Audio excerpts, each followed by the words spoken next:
A Day's Work by Eve Bunting. Yeah, we do our finances through LimeWire. Francisco stood in the parking lot with his grandfather and the other men. It was the first time he'd been there. A truck cruised along, slowed. The driver held up 3 fingers. Bricklaying. I need 3 men, he called. 5 men jumped in the back. Only 3, the driver said, and 2 had to get out.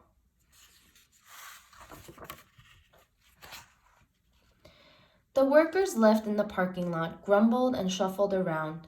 Francisco's grandfather shivered. Hace frío, he said. It is cold because it is still early. It will be hot later. You will see, Francisco said in Spanish. Why did you bring a kid? One of the men asked. No one will hire you with the kid. He belongs in school. It's Saturday, Francisco said. My abuelo, my grandfather, does not speak English yet. He came to California only 2 days ago to live with my mother and me. Francisco swallowed. We have been alone since my father died. I'm going to help my abuelo get work. He took his grandfather's cold, rough hands and smiled up at him.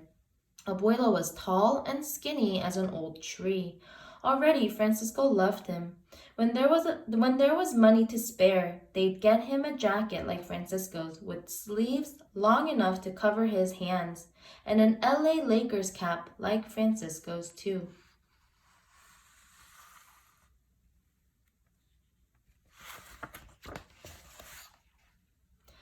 A van was coming. Benjamin's Gardening was printed on the side.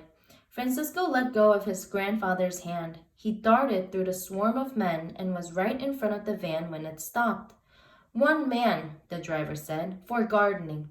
He was young, with a thick black mustache, and he was wearing an LA Lakers cap like Francisco's.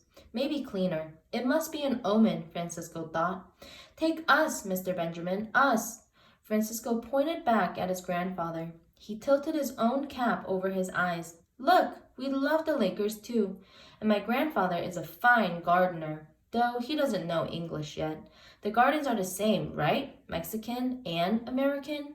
Francisco waved urgently for his grandfather to come. Also, you will get 2 for 1, he said. I don't charge for my work.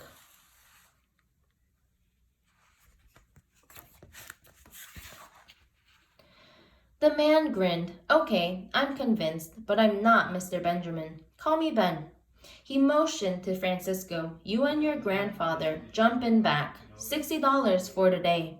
Francisco nodded. His breath was coming fast. That much for a day's work? Mama would be so happy. Her job didn't pay much. There'd be extra food tonight, maybe chorizos. He pulled open the back door, threw in the bag of lunch Mama had packed, and hurried his grandfather into the van ahead of him. A big, tough guy tried to get in too. Francisco pushed him back. He was tough. He was a worker.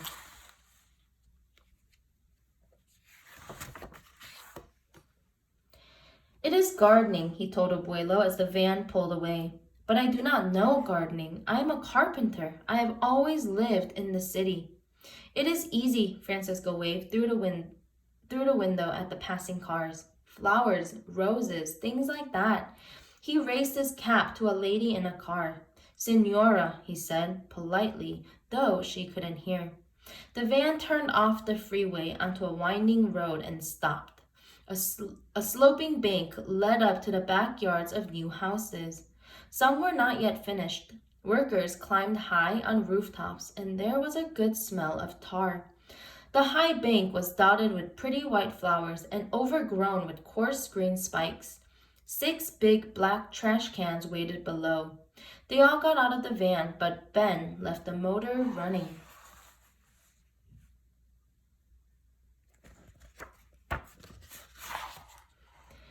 I need you to weed this bank, he told Abuelo. Be sure to get the roots. He pointed to the cans. Dump them here. Good, fine. It was Francisco who answered. I have another job to go to, Ben said. I'll pick you up at 3. It will be hot. Your grandfather will need a hat. He took a straw one from the van. Gracias, Abuelo said. See you guys then. Work hard. Have a nice day.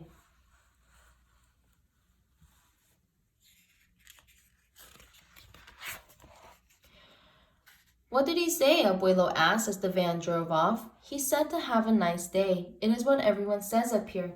Your English is very good, my grandson, Abuelo said. Francisco nodded and smiled. He climbed the bank and hung his jacket on a railing. Now, he said, I will show you. He pulled up one of the spiky clumps and shook the dirt from its roots. These are weeds. Do not touch the flowers. His grandfather smiled. Bueno. Francisco could see his strong white teeth all the way to the back.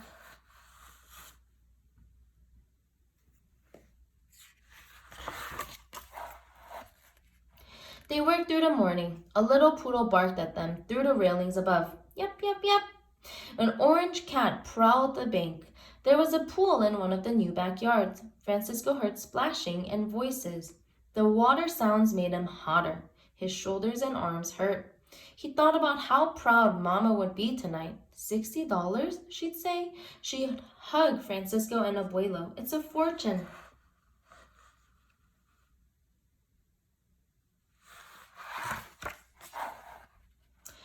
At lunchtime, he and Abuelo ate the tortillas and tomatoes and drank the bottle of water she had packed. In another hour, they were finished.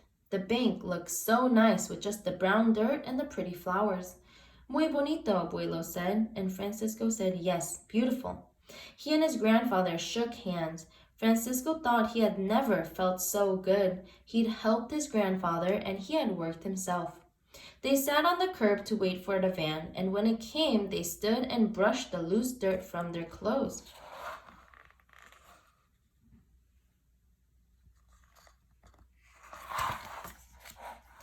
Ben got out and stared up at the bank. Holy Toledo, he said. You didn't think we could do such a good job? Francisco wanted to laugh. Ben seemed so shocked. Francisco gave a little jump and pretended to slam dunk a ball. Like the Lakers, we work hard. I can't believe it, Ben whispered. You took out all the plants and left the weeds. Francisco stepped closer to Abuelo. But the flowers, he began. Ben pointed. Those flowers are chickweed. Chickweed. You took out my young ice plants.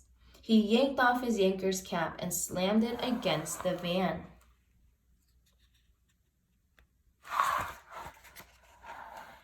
What is it? Did we do something wrong? Abuelo whispered in Spanish to Francisco. Ben's mustache quivered with anger. I thought you said your grandfather was a fine gardener. He doesn't even know a chickweed? Abuelo looked from one of them to the other. Tell me what is happening, Francisco, he said. We left the weeds. We took out the plants, Francisco said softly in Spanish. It was hard to look at his grandfather as he spoke. He thought we knew about gardening, Abuelo said. His Spanish was fast and angry. You lied to him. Isn't that so? We needed a day's work. We do not lie for work.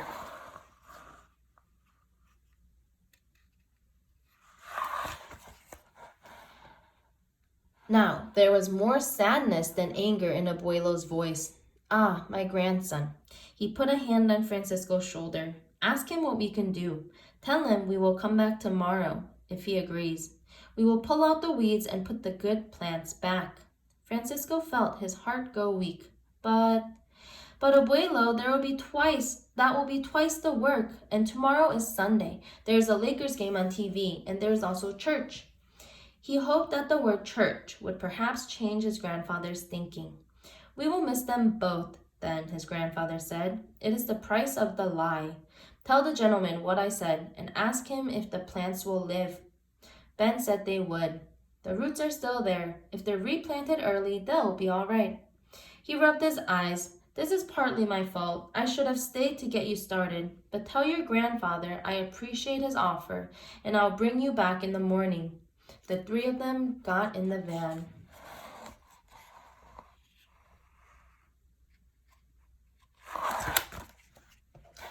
Francisco sat by the window in huddled silence. He didn't wave to passing cars. He didn't raise his cap. He'd help his grandfather find work. But in the end of the day, the lie had spoiled the day. His throat burned with tears. The parking lot was empty. The trash can overflowed with used paper cups and sandwich wrappings. Ben let them out.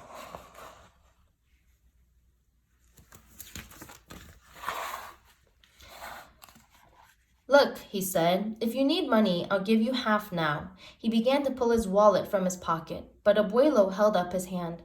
Tell him we take the pay tomorrow when we finish. Francisco's grandfather and Ben looked at each other, and the words seemed to pass between them, though there were no words. Ben slid his wallet back into his pocket. Francisco sighed. The lie had taken the chorizos too. Tomorrow then, 6 a.m., Ben said, and tell your grandfather I can always use a good man for more than just one day's work. Francisco gave a hop of excitement. More than just a day's work. Ben was still speaking. The important things your grandfather knows already, and I can teach him gardening. Sorry. Francisco nodded. He understood. He would tell his grandfather, and he would tell him something else. He, Francisco, had begun to learn the important things too. Francisco took his grandfather's cold, rough hand in his. Let's go home, Abuelo, he said.